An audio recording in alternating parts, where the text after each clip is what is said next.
പരിശുദ്ധമായ ഈ അൾത്താരയിൽ വന്നു നിന്ന് ഒരു സാക്ഷ്യം പറയാൻ എന്നെ അനുവദിച്ച പരിശുദ്ധ അമ്മയ്ക്കും ഈശോയ്ക്കും 1000 നന്ദി. എൻ്റെ പേര് ജോബി ജോർജ്. ഞാൻ പാലാ രൂപതയിലെ മുണ്ടാങ്കൽ ഇടവകാംഗമാണ്. ഞാനിവിടെ വന്ന് ആദ്യമായിട്ട് ഉടമ്പടി എടുക്കുന്നത് 2024 ജൂൺ 22-ാം തീയതിയാണ്. അതായത് നാളെ ഞാൻ ഉടമ്പടി എടുത്തിട്ട് 1 വർഷം പൂർത്തിയാവുകയാണ്. Not by merit but by ഗ്രേസിലൂടെ എനിക്ക് ലഭിച്ച ഒരു ഹയർ സെക്കൻഡറി അധ്യാപക ജോലിയെക്കുറിച്ചുള്ള സാക്ഷ്യം പറയാനാണ് ഞാനിവിടെ നിൽക്കുന്നത്.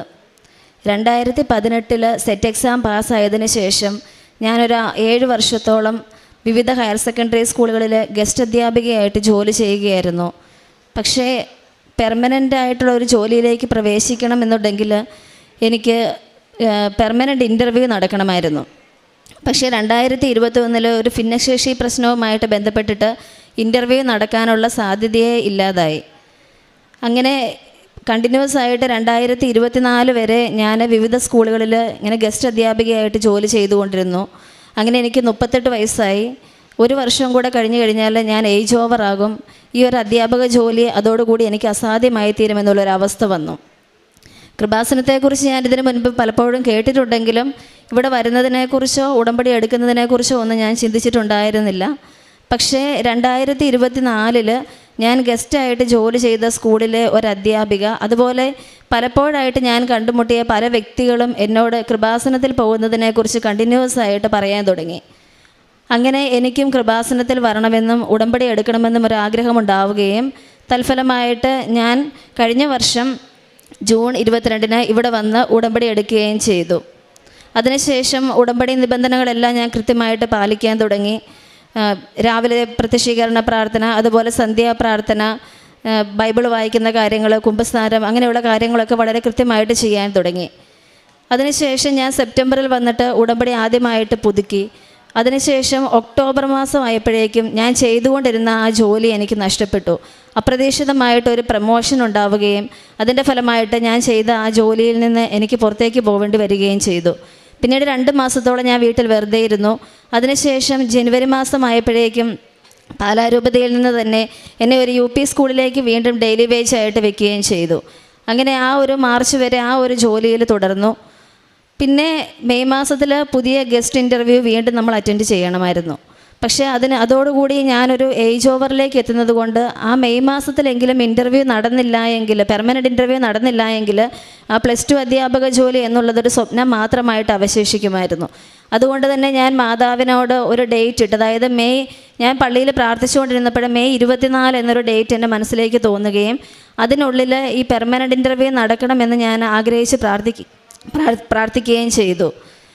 എന്താണെങ്കിലും ആ വർഷത്തെ ഗസ്റ്റ് ഇൻ്റർവ്യൂ മെയ് മാസത്തിൽ നടന്നു. ആ ഇൻ്റർവ്യൂ ഞാൻ അറ്റൻഡ് ചെയ്തു. അതിനുശേഷം മെയ് 9-ാം തീയതിയോടുകൂടി പെർമനൻ്റ് ഇൻ്റർവ്യൂവിനുള്ള സാങ്ഷനായി എന്ന് കോർപ്പറേറ്റിൽ നിന്ന് അറിയിപ്പുണ്ടാവുകയും ചെയ്തു. അപ്പോൾ അതോടുകൂടി ഏറ്റവും കൂടുതൽ ഞാൻ പ്രാർത്ഥിച്ചത് ഈ പെർമനൻ്റ് ഇൻ്റർവ്യൂവിൻ്റെ തടസ്സം ഒന്ന് മാറി ഞാൻ ഏജ് ഓവർ ആകുന്നതിന് മുൻപേ തന്നെ ഇൻ്റർവ്യൂ ഒന്ന് നടക്കണമെന്നായിരുന്നു. കാരണം ഇൻ്റർവ്യൂ നടന്നു കഴിഞ്ഞാൽ എനിക്ക് ജോലി കിട്ടുമെന്നുള്ള ഒരു ഉറപ്പ് എനിക്കുണ്ടായിരുന്നു. കാരണം ഞാൻ ഈ സെയിം കോർപ്പറേറ്റിൽ തന്നെ ഒരുപാട് വർഷമായിട്ട് ഗസ്റ്റായിട്ട് ജോലി ചെയ്യുകയാണ്. ഏജ് വഴിയായി നോക്കുവാണെങ്കിലും സീനിയോറിറ്റി നോക്കുവാണെങ്കിലും ഏറ്റവും സീനിയറായിട്ടുള്ള വ്യക്തി ഞാനാണ്. അപ്പോൾ ആ ജോലി കിട്ടുമെന്നെനിക്ക് ഒരു ഉറപ്പുണ്ടായിരുന്നു. പക്ഷേ എൻ്റെ പ്രതീക്ഷകളെ എല്ലാം തെറ്റിച്ചുകൊണ്ട് ഇൻ്റർവ്യൂവിനുള്ള സാങ്ഷൻ, പെർമനൻ്റ് ഇൻ്റർവ്യൂവിനുള്ള സാങ്ഷൻ ആയിക്കഴിഞ്ഞ് ആ വർഷം നടന്ന ഗസ്റ്റ് ഇൻ്റർവ്യൂവിൽ ഞാൻ പുറത്തായി. അതായത് 8 വർഷത്തോളം കണ്ടിന്യൂസ് ആയിട്ട് എല്ലാ ഗസ്റ്റ് ഇൻ്റർവ്യൂവിലും 1 അല്ല 2-ാം സ്ഥാനത്തുണ്ടായിരുന്ന ഞാൻ ആ വർഷത്തെ ഗസ്റ്റ് ഇൻ്റർവ്യൂ നടന്നപ്പോഴേക്കും ആ ലിസ്റ്റിൽ പോലും പേരില്ലാണ്ടായി. അതോടുകൂടി എല്ലാ പ്രതീക്ഷകളും എൻ്റെ മുമ്പിൽ അസ്തമിച്ചു. ഇനി പെർമനൻ്റ് ഇൻ്റർവ്യൂ നടന്നാൽ കിട്ടാനുള്ള ഒരു ചാൻസ് ഉണ്ടോ ഇല്ലയോ എന്നുള്ള കാര്യം അത് ഭയങ്കര അനിശ്ചിതാവസ്ഥയിലായി. എന്താണെങ്കിലും അതിനുശേഷം ഞാൻ ഏജ് ഓവറായ ആ ഒരു കാര്യം പരിഗണിച്ച് എന്നെ ഒരു UP സ്കൂളിലേക്ക് ഈ കഴിഞ്ഞ ജൂൺ 5-ാം തീയതി പെർമനൻ്റ് ആക്കി വെച്ചു. ഞാനിവിടെ വന്ന് മാതാവിനോട് ഉടമ്പടി എടുത്ത് പ്രാർത്ഥിച്ചതും നിയോഗത്തിൽ വെച്ചതും എന്നെ ഒരു ഹയർ സെക്കൻഡറി അധ്യാപികയാക്കി മാറ്റണേ എന്നായിരുന്നു. കാരണം 5-6 വർഷം കണ്ടിന്യൂസ് ആയിട്ട് നമ്മൾ ആ ഫീൽഡിൽ വർക്ക് ചെയ്തതുകൊണ്ട് തന്നെ അത് നമ്മളുടെ ഒരു സ്വപ്നമായിട്ട് മാറിയിരുന്നു. ഈ ജോലി, അതായത് UP സ്കൂളിലെ ജോലി കിട്ടിയെങ്കിലും എനിക്ക് ഒരുപാട് സന്തോഷിക്കാൻ പറ്റിയില്ല. കാരണം ഇവിടെ വന്ന് സാക്ഷ്യം പറയാൻ പറ്റില്ല. കാരണം ഞാൻ ഉടമ്പടിയിൽ വെച്ചത് ഹയർ സെക്കൻഡറി ഇൻ്റർവ്യൂവിൻ്റെ തടസ്സം മാറണം, ആ ഒരു ജോലി കിട്ടണം എന്നുള്ളതായിരുന്നു. അതോടുകൂടി അതായത് എന്നെ ഈ യു പിയിലേക്ക് പെർമനൻറ്റ് വെച്ചതോടുകൂടി ഇൻ്റർവ്യൂ അറ്റൻഡ് ചെയ്യാൻ സാധിക്കുമെങ്കിലും ജോലി കിട്ടുക എന്നുള്ളത് വളരെ അസാധ്യമായിട്ടുള്ള ഒരു കാര്യമായിട്ട് മാറി. ഞാൻ ഈ ഏപ്രിൽ 4-ാം തീയതി ഉടമ്പടി പുതുക്കാൻ വന്നപ്പോഴേക്കും എനിക്ക് മാതാവിനെ കൈകളിൽ ഏന്താനുള്ള ഭാഗ്യം കിട്ടിയായിരുന്നു. ഈ ഏപ്രിൽ മാസം മുതൽ ആ ഇൻ്റർവ്യൂവിൽ ഞാൻ കൂടുതൽ ആത്മാർത്ഥമായിട്ട് എല്ലാ കാര്യങ്ങളും ചെയ്തു. ഈ മെയിൽ ഈ ഗസ്റ്റ് ഇൻ്റർവ്യൂവിൻ്റെ ലിസ്റ്റിൽ നിന്ന് ഔട്ടായതിനു ശേഷം ഞാൻ കണ്ടിന്യൂസ് ആയിട്ട് ഉടമ്പടി ധ്യാനങ്ങൾ അതേപോലെ സാക്ഷ്യങ്ങൾ ഒരുപാടായിട്ട് കേൾക്കാൻ തുടങ്ങി. കൂടുതൽ സമയവും വീട്ടിലിരുന്ന് ജപമാല ചൊല്ലാനും പ്രാർത്ഥനകളിൽ മുഴുകാനും തുടങ്ങി. അതേപോലെ പെർമനൻറ്റ് ഇൻ്റർവ്യൂവിനുള്ള പ്രിപ്പറേഷൻ നടത്തുന്നത് വളരെ കുറച്ച് സമയത്തേക്കായി ചുരുക്കി. കൂടുതൽ സമയവും പ്രാർത്ഥനകളും ഇവിടുത്തെ ധ്യാനങ്ങളും സാക്ഷ്യങ്ങളും കേൾക്കാൻ വേണ്ടി നീക്കിവെച്ചു. അച്ഛനെ ഒരു ഉടമ്പടി ധ്യാനത്തിൽ പറയുന്നത് ഞാൻ കേട്ടു, ഉടമ്പടിയിൽ പ്രമോഷൻ ഇല്ല, പ്രോസസ് ഓഫ് പ്രമോഷനാണ് ഉള്ളത് എന്ന്. അപ്പം എന്നെ സംബന്ധിച്ച് അത് ശരിക്കും കറക്റ്റ്.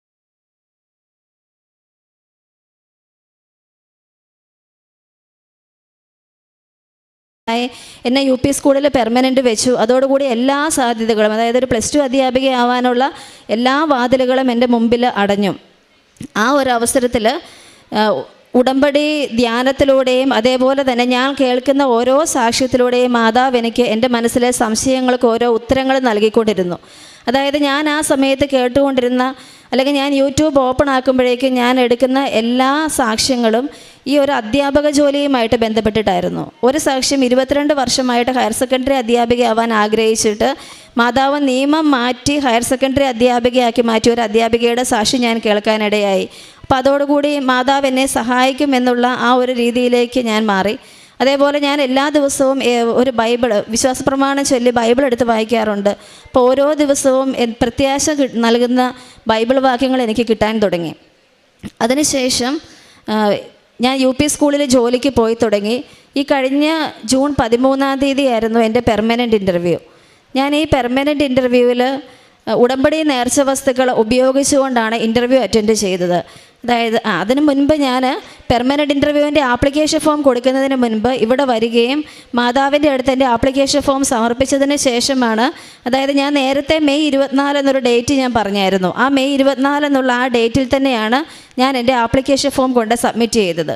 ആപ്ലിക്കേഷൻ ഫോം ഞാൻ സബ്മിറ്റ് ചെയ്തത് ഉടമ്പടി തൈലം അത് ആപ്ലിക്കേഷൻ ഫോമിൽ പൂശുകയും അതേപോലെ ഉടമ്പടി ഉപ്പ് അതിൽ വിതറുകയും ഒക്കെ ചെയ്തുകൊണ്ടാണ് ഞാൻ എൻ്റെ ആപ്ലിക്കേഷൻ ഫോം കൊണ്ട് സബ്മിറ്റ് ചെയ്തത്. അതിനുശേഷം ഞാൻ മാതാവിൻ്റെ ഉടമ്പടി നേർച്ച വസ്തുക്കൾ ഉപയോഗിച്ചുകൊണ്ട് ഇൻ്റർവ്യൂ അറ്റൻഡ് ചെയ്തു. അതേപോലെ ഞാൻ അവിടെ ആ ഒരു ഇൻ്റർവ്യൂ ബോർഡിലിരിക്കുന്ന മെമ്പേഴ്സിൽ ആരെങ്കിലും മാതാവിൻ്റെ നിറമായിട്ടുള്ള നീല അല്ലെങ്കിൽ പച്ച അല്ലെങ്കിൽ ഗ്രേ കളറിലുള്ള ഒരു വസ്ത്രം ധരിച്ച ഒരു വ്യക്തി ഉണ്ടാവണമെന്ന് ഞാൻ ഒത്തിരി ആഗ്രഹിച്ചു പ്രാർത്ഥിച്ചു. എന്താണെങ്കിലും ഇൻ്റർവ്യൂ ബോർഡിലുണ്ടായിരുന്ന ഗവൺമെൻറ് നോമിനി അന്നൊരു ബ്ലൂ കളറിലുള്ള സാരിയാണ് ഉടുത്ത് വന്നിരുന്നത്. ആ ഇൻ്റർവ്യൂ ഞാൻ മാതാവിനോട് പ്രാർത്ഥിച്ചു, മാതാവേ എനിക്ക് വലിയ മെറിറ്റ് ഒന്നുമില്ല, കാരണം ഞാൻ 2010 PG കംപ്ലീറ്റ് ആയതാണ്, ഒരുപാട് വർഷത്തെ ഗ്യാപ്പായി. മാതാവ് എനിക്ക് വേണ്ടി ഇൻ്റർവ്യൂ അറ്റൻഡ് ചെയ്യണം, ചോദ്യങ്ങൾക്ക് ഉത്തരം മാതാവ് പറയണം, അതേപോലെ ഈശോ ആയിരിക്കണം എന്നോട് ചോദ്യങ്ങൾ ചോദിക്കേണ്ടത് എന്ന് ഞാൻ പ്രാർത്ഥിച്ചിട്ടാണ് ഞാൻ ഇൻ്റർവ്യൂവിലേക്ക് കടന്നത്. എന്താണെങ്കിലും ഞാൻ ആഗ്രഹിച്ചതുപോലെ തന്നെ മാതാവ് എനിക്ക് വേണ്ടി എല്ലാ കാര്യങ്ങളും വളരെ ഭംഗിയായിട്ട് ചെയ്തു തന്നു. 30 പേര് എൻ്റെ വിഷയത്തിന് മാത്രം ഇൻ്റർവ്യൂ അറ്റൻഡ് ചെയ്യാനുണ്ടായിരുന്നു. യങ്ങായിട്ടുള്ള പഠിച്ചിറങ്ങിയ എന്നെ കഴിഞ്ഞും ക്വാളിഫിക്കേഷനുള്ള മെറിറ്റുള്ള ഒരുപാട് കുട്ടികൾ അറ്റൻഡ് ചെയ്ത ആ ഇൻ്റർവ്യൂവിൽ വെറും 2 പോസ്റ്റ് മാത്രമാണ് എൻ്റെ സബ്ജക്റ്റിനുണ്ടായിരുന്നത്. പക്ഷേ 1ാം റാങ്ക് നൽകി എൻ്റെ അമ്മ എന്നെ അനുഗ്രഹിച്ചു. ഈ ജൂൺ 19-ാം തീയതി എനിക്കൊരു ഹയർ സെക്കൻഡറി അധ്യാപികയായിട്ട്, അതും അമ്മ തന്നപ്പോൾ അതിലെ ഏറ്റവും ബെസ്റ്റാണ് എനിക്ക് തന്നത്, അതിലൊരു സീനിയർ പോസ്റ്റ് തന്നെ നൽകി എൻ്റെ അമ്മ എന്നെ അനുഗ്രഹിച്ചു. ഞാൻ ജൂൺ 19-ാം തീയതി ഹയർ സെക്കൻഡറിയിൽ ഒരു സീനിയർ അധ്യാപികയായിട്ട് ജോലിയിൽ പ്രവേശിച്ചു. തീർച്ചയായിട്ടും എല്ലാ വാതിലുകളും അടഞ്ഞ എൻ്റെ മുൻപിൽ പരിശുദ്ധ അമ്മ എനിക്ക് ചെയ്തു തന്ന ഒരു വലിയ അത്ഭുതമാണ് ഈ ഒരു ജോലി. അതായത് ഈ കോർപ്പറേറ്റിലുള്ള വ്യക്തികൾ തന്നെ പറഞ്ഞു, വേറൊരു സ്ഥലത്ത് യു പി സ്കൂളിലേക്ക് ജോലി പെർമനൻ്റായി തന്ന സ്ഥിതിക്ക് ഇനി ഇത് പ്രതീക്ഷിക്കുകയേ വേണ്ട എന്നുള്ളൊരവസ്ഥ വന്നിരുന്നു. കാരണം ഒരുപാട് പേര് ജോലിക്കായിട്ട് വെയിറ്റ് ചെയ്യുമ്പോഴേക്കും ഒരു സ്ഥലത്ത് ജോലി തന്ന ഒരു വ്യക്തിക്ക് പിന്നെ അത് മാറ്റിക്കിട്ടുക എന്നുള്ളത് വളരെ അസാധ്യമായിട്ടുള്ള ഒരു കാര്യമായിരുന്നു. പക്ഷെ പരിശുദ്ധ അമ്മ അതെനിക്ക് സാധിച്ചു തന്നു. അതേപോലെ ഞാൻ കഴിഞ്ഞ 1 വർഷത്തോളമായിട്ട് ഒരുപാട് വചനങ്ങൾ എൻ്റെ ഒരു നോട്ട്ബുക്കിൽ പലതവണ 1000 പ്രാവശ്യം അങ്ങനെയൊക്കെയുള്ള രീതിയിൽ റിപ്പീറ്റ് ചെയ്ത് എഴുതാറുണ്ടായിരുന്നു.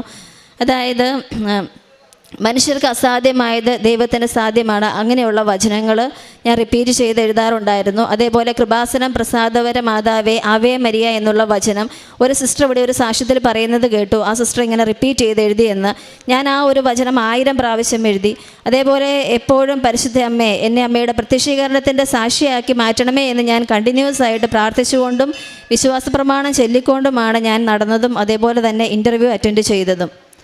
കാരുണ്യപ്രവർത്തികളായിട്ട് ഞങ്ങളുടെ അടുത്ത് മാനസിക രോഗികളായിട്ടുള്ള സ്ത്രീകളെ പാർപ്പിക്കുന്ന ഒരു സ്ഥലമുണ്ട്. അവിടെ ഞാൻ എല്ലാ ആഴ്ചയിലും തന്നെ പോവുകയും എന്തെങ്കിലും സാധനങ്ങൾ വാങ്ങിച്ചു കൊടുക്കുകയും അതേപോലെ അവർക്ക് വേണ്ട ശുശ്രൂഷകൾ ചെയ്തു കൊടുക്കുകയും അവിടുത്തെ ക്ലീനിങ് ജോലികളിലൊക്കെ സഹായിക്കുകയും ചെയ്യാറുണ്ട്. അതുപോലെ പത്രങ്ങൾ ഇവിടുന്ന് വാങ്ങിച്ചുകൊണ്ട് പോയി ടൗണിലും അതേപോലെ ബസ് സ്റ്റാൻഡുകളിലും അങ്ങനെയുള്ള എല്ലാ സ്ഥലങ്ങളിലും വിതരണം ചെയ്യാറുണ്ട്. മാതാവ് എനിക്ക് നൽകിയ വലിയ അനുഗ്രഹത്തിന് ഞാൻ ഒരുപാട് നന്ദി പറയുന്നു. അതേപോലെ ഞാൻ ഉടമ്പടി എടുത്തതിന് ശേഷം 2 ആഴ്ചയിൽ ഒരിക്കൽ കുമ്പസാരിക്കാറുണ്ട്. എല്ലാ ദിവസവും അരമണിക്കൂർ അല്ലെങ്കിൽ അതിൽ കൂടുതൽ ബൈബിൾ വായിക്കാറുണ്ട്. എല്ലാ ദിവസവും, അതായത് ഏപ്രിലിൽ ഞാൻ 2ാമത് ഉടമ്പടി പുതുക്കിയതിന് ശേഷം 1-2 ദിവസങ്ങളിൽ മാത്രമേ പള്ളിയിൽ പോകാതിരുന്നിട്ടുള്ളൂ. ബാക്കി എല്ലാ ദിവസങ്ങളിലും പള്ളിയിൽ പോകാനുള്ള കൃപയും എനിക്ക് തന്നായിരുന്നു മാതാവ്. അതേപോലെ ആത്മീയമായിട്ടാണെങ്കിലും ഒരുപാട് ദൈവത്തോടടുക്കാനും കൂടുതൽ ദൈവാശ്രയ ബോധത്തിൽ ജീവിക്കാനും എനിക്ക് സാധിച്ചു. 147 സങ്കീർത്തനം 3-ാം തിരുവചനം പറയുന്നു, അവിടുന്ന് ഹൃദയം തകർന്നവരെ സൗഖ്യപ്പെടുത്തുകയും അവരുടെ മുറിവുകൾ വെച്ചുകൊട്ടുകയും ചെയ്യുന്നു. അവിടുന്ന് നക്ഷത്രങ്ങളുടെ എണ്ണം നിശ്ചയിക്കുന്നു, അവയോരോന്നിനും പേരിടുന്നു. ജോബി ജോർജിൻ്റെ മനോഹരമായ പ്രത്യക്ഷീകരണ സാക്ഷ്യത്തിൽ നാം കേൾക്കുകയുണ്ടായി. ഇതേ വചനം തന്നെയാണ് തനിക്ക് ഒരു നല്ല സന്ദേശമായി നൽകിയിരിക്കുന്നത്. അവിടുന്നാണ് നമ്മുടെ ഹൃദയങ്ങളുടെ മുറിവുകൾ വെച്ചുകൊട്ടുന്നത്, നമുക്കുള്ള പേരിടുന്നതും നമ്മുടെ സ്ഥലം നിശ്ചയിക്കുന്നതും നമ്മെ യാഥാസ്ഥാനപ്പെടുത്തുന്നതും അവിടുന്നാണെന്ന് നമുക്ക് ഏറ്റുപറയാവുന്ന ഒരു മനോഹരമായ സാക്ഷ്യമാണിത്. തൻ്റെ ഏജ് ഓവറായിരിക്കുന്ന ഒരവസ്ഥയിൽ ഒരു ഹൈസ്കൂൾ അധ്യാപികയായി തന്നെ ഉയർത്തണമെന്നുള്ള ആഗ്രഹത്തോടു കൂടിയുള്ള പ്രാർത്ഥന പരിശുദ്ധ അമ്മ സാധ്യതകളുണ്ടാക്കി കൂടെ നടക്കുന്ന അമ്മ ഈ സഹോദരിക്ക് വേണ്ടി ആ ആഗ്രഹിച്ച പോസ്റ്റ് തന്നെ കൃത്യമായി താൻ ആഗ്രഹിച്ച ദിവസം തന്നെ അവിടെ ഒരു ഹൈസ്കൂൾ അധ്യാപിക, അതും ഫസ്റ്റ് റാങ്ക് ഹൈ റാങ്കോട് കൂടിയുള്ള ഒരു ഇൻ്റർവ്യൂ ടെസ്റ്റ് പാസ്സായിക്കൊണ്ടാണ് നമ്മെ തന്നെ ഒരു വലിയ അപമാനത്തിൽ നിന്ന് രക്ഷിച്ചുകൊണ്ട് ഒരു വലിയ ഹൈ റാങ്ക് നൽകി സഹോദരിയെ അനുഗ്രഹിച്ചത്. പരിശുദ്ധ അമ്മയോടുക്കും അമ്മയ്ക്കും ഈശോയ്ക്കും നമുക്ക് നല്ലൊരു നന്ദി പറയാം. സെറ്റ് എഴുതിയതിന് ശേഷം 7 വർഷം ഈ സഹോദരി നടന്നു ജോലി അന്വേഷിച്ചുകൊണ്ട്. അതിനുശേഷം ഒരു UP സ്കൂളിൽ തനിക്ക് പെർമനൻറ്റ് ജോലി കിട്ടിയതിന് ശേഷം പിന്നെ യാതൊരു സാധ്യതകളും ഇല്ലാതിരുന്നപ്പോഴാണ് ഏജ് ഓവറിന് തൊട്ട് മുൻപായിട്ട് തനിക്ക് ജൂൺ 19-ാം തീയതി, അതായത് 2 ദിവസം മുൻപ് തന്നെ പെർമനൻറ്റ് ടീച്ചറായ ഹയർ സെക്കൻഡറി സ്കൂൾ ടീച്ചറായിട്ട് അവിടെ നിയമനമുണ്ടായത്. നാം ആഗ്രഹിക്കുന്ന കാര്യങ്ങളെല്ലാം കൃത്യമായി നടക്കണമെങ്കിൽ നാം വിശ്വസ്തതയുടെ ഒരു വലിയ പടി ചവിട്ടേണ്ട ഒരു പ്രോസസ്സുണ്ടെന്ന് നമുക്കറിയാം. ജോസഫച്ചൻ പറയുന്ന പോലെ ഇത് ചൊല്ലുന്ന പ്രാർത്ഥനയല്ല, ചെയ്യുന്ന പ്രവൃത്തിയാണ്. സഹോദരി പറഞ്ഞതാണ്, ഞാൻ എപ്പോഴും കാരുണ്യ പ്രവൃത്തികൾ കൃത്യമായി ചെയ്യുമായിരുന്നു. ഈശോയെ കൊടുക്കുവാൻ ഞാൻ വളരെ തൽപരയായിരുന്നു. ഞാൻ വിശുദ്ധ ഗ്രന്ഥം കൃത്യമായി വായിക്കുമായിരുന്നു. എനിക്ക് എപ്പോഴും പ്രാർത്ഥിക്കാനുള്ളൊരാഗ്രഹമുണ്ടായിരുന്നു. ജപമാല എൻ്റെ പരിശുദ്ധ അമ്മ എൻ്റെ കൂടെ എപ്പോഴും ഉണ്ടായിരുന്നു. എൻ്റെ മണികൾ എപ്പോഴും എൻ്റെ കൈകളിൽ ചലിച്ചുകൊണ്ടിരുന്നു. ഞാൻ എപ്പോഴും പരിശുദ്ധ അമ്മയോട് പ്രാർത്ഥിച്ചുകൊണ്ടിരുന്നു, കാത്തിരുന്നു. പരിശുദ്ധ അമ്മയുടെ പ്രത്യേകത അതാണ്. എല്ലാം ഹൃദയത്തിൽ സംഗ്രഹിച്ച ഒരു അമ്മയാണ് നമ്മോടുകൂടെ നടക്കുന്നത്. സമയാസമയങ്ങളിൽ നമ്മെ ഓർമ്മിപ്പിക്കുകയും നമുക്ക് ചെയ്യാനുള്ളതെല്ലാം കൃത്യമായി ഓർമ്മിപ്പിച്ചു തരികയും ചെയ്തു തരികയും ചെയ്യുന്ന ഒരു അമ്മയോട് കൂടെയാണ് നാം സഞ്ചരിക്കുന്നത്. കാനായിലെ കല്യാണ വിരുന്നിൽ ചെയ്ത അതേ അത്ഭുതം നമ്മുടെ ജീവിതത്തിൽ വൈകുന്നതിനനുസരിച്ച് നമുക്ക് വലിയ അനുഗ്രഹം നൽകുന്ന അമ്മയെ നമുക്കെപ്പോഴും നന്ദിയോടെ ഓർക്കുകയും പ്രാർത്ഥിക്കുകയും മധ്യസ്ഥ അപേക്ഷിക്കുകയും ചെയ്യാം. നാം ഓരോരുത്തരെയും പോലെ വിഷമിക്കുന്നവരെ നമുക്ക് ഓർക്കുകയും പ്രാർത്ഥിക്കുകയും ചെയ്യാം. ജോബി ജോർജിൻ്റെ മനോഹരമായ സാക്ഷ്യത്തിന് ഈശോയ്ക്കും പരിശുദ്ധ അമ്മയ്ക്കും നല്ലൊരു കൈയടി നൽകി സാക്ഷി നമുക്ക് സമർപ്പിക്കാം. അത്യപൂർവ ദൈവാനുഭവങ്ങൾ ഇനി നിങ്ങൾക്കും സ്വന്തം. ഈ യൂട്യൂബ് ചാനൽ ഇതുവരെ സബ്സ്ക്രൈബ് ചെയ്തിട്ടില്ലെങ്കിൽ ഇപ്പോൾ തന്നെ സബ്സ്ക്രൈബ് ചെയ്യുക. ഈ വീഡിയോ ഇപ്പോൾ തന്നെ നിങ്ങളുടെ സുഹൃത്തുക്കൾക്ക് ഷെയർ ചെയ്തുകൊണ്ട് കർത്താവിൻ്റെ പ്രേക്ഷിതരാകുക.